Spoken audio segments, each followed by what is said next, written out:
আজি আকৌ এটি নতুন ভিডিঅ' লৈ আহিছোঁ আৰু বিশেষকৈ আজিৰ এই ভিডিঅ'ত আমি প্ৰেমৰ বিষয়ে চাম কাৰণ আজিৰ সমাজত সবতকৈ বেছি অভাৱ দেখা পোৱা যায় প্ৰেমৰ। আমি ক'ৰবাত ওলাই যাওঁ বা কাৰোবাৰ লগত যেতিয়া আমি কথা পাতোঁ আমি প্ৰেমৰ বৰ অভাৱ দেখি পাওঁ। আহকচোন এই বিষয়ে যীশুখ্ৰীষ্টই আমাক কি কৈছে। আমাক লোকে লিখা শুভবাৰ্তা 6 অধ্যায় 27 পদত কৈছে, তোমালোকে নিজৰ শত্ৰুবিলাকক প্ৰেম কৰা, যিবিলাকে তোমালোকক ঘৃণ কৰে তেওঁলোকক ভাল ব্যৱহাৰ কৰা, যিবিলাকে তোমালোকক সাও দিয়ে তেওঁলোকক আশীৰ্বাদ কৰা, যিবিলাকে নিন্দা কৰে তেওঁবিলাকৰ নিমিত্তে প্ৰাৰ্থনা কৰা।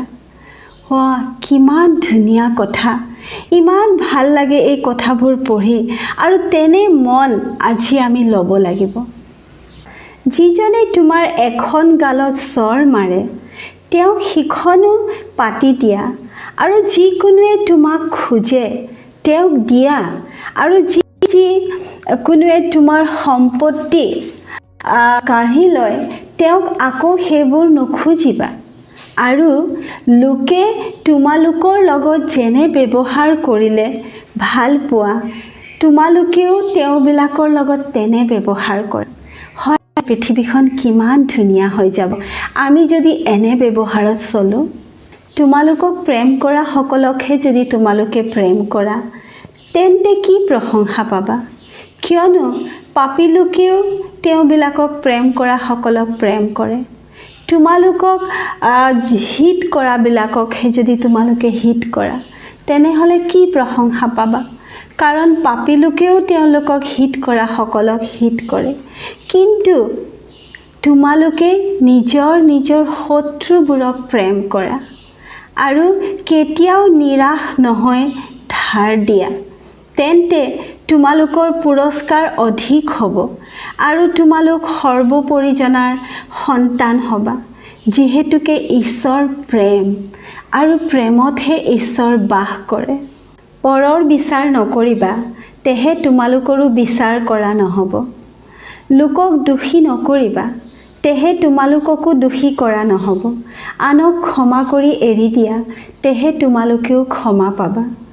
আহক আজি এই ধুনীয়া কথন, আজি এই ধুনীয়া বাক্য আমি পৃথিৱীত প্ৰেম বিলাই দিওঁ, কাৰণ আমি যি বিলাম আমি তাকে ঘূৰাই পাম। প্ৰেম বিলালে আমালৈ প্ৰেম ঘূৰি আহিব, ক্ষমা বিলালে আমালৈ ক্ষমা ঘূৰি আহিব, আৰু ঘৃণা যদি আমি বিলাওঁ আমালৈ ঘৃণা ঘূৰি আহিব। হয়, প্ৰেম কৰা, ক্ষমা দিয়া এয়া ঈশ্বৰীয় গুণ, আৰু সেই গুণ যেতিয়া আমি আমাৰ জীৱনত আনো তেতিয়া আমি ঈশ্বৰৰ আশীৰ্বাদ পাওঁ। ঈশ্বৰৰ আশীৰ্বাদতহে শান্তি আছে, সুখ আছে আৰু অনন্ত জীৱন আছে। আজিৰ সমাজখন আমি নিজে গঢ়িব লাগিব। মৰম, ক্ষমা, দয়া, শান্তি, চিৰসহিষ্ণুতা, মংগল ভাৱ, বিশ্বাস, মৃদু ভাৱ, ইন্দ্ৰিয় দমন, এনে গুণবোৰ আজি আমি আমাৰ জীৱনত ল'ব লাগিব আৰু এই পৃথিৱীখনত বিলাই দিব লাগিব। তেহে এই পৃথিৱী বৰ ধুনীয়া হ'ব আৰু এখন ঈশ্বৰীয় পৃথিৱী হ'ব য'ত সকলোৱে সকলোকে প্ৰেম কৰিব। হয়, এয়া হৈছে ঈশ্বৰে আমাক দিয়া কাম, আৰু এই সকলো কাম আমি কৰিব লাগিব। তেহে আমি এটা ধুনীয়া এখন সমাজ গঢ়ি তুলিব পাৰিম। আহক প্ৰেম বিলাওঁ। ঈশ্বৰ সকলোৰে লগত থাকক। ধন্যবাদ। আজিৰ এই মোৰ ভিডিঅ' যদি আপোনালোকক ভাল লাগিলে, মোৰ আগৰ ভিডিঅ' শিশুবিলাকৰ অৰ্থে মাতৃ পিতৃক প্ৰেম কৰা আৰু মাবিলাকৰ অৰ্থে ঘৰখন যে কেনেকৈ গঢ়ি তুলিব সেই দুয়োখন ভিডিঅ' আপোনালোকে চাওক।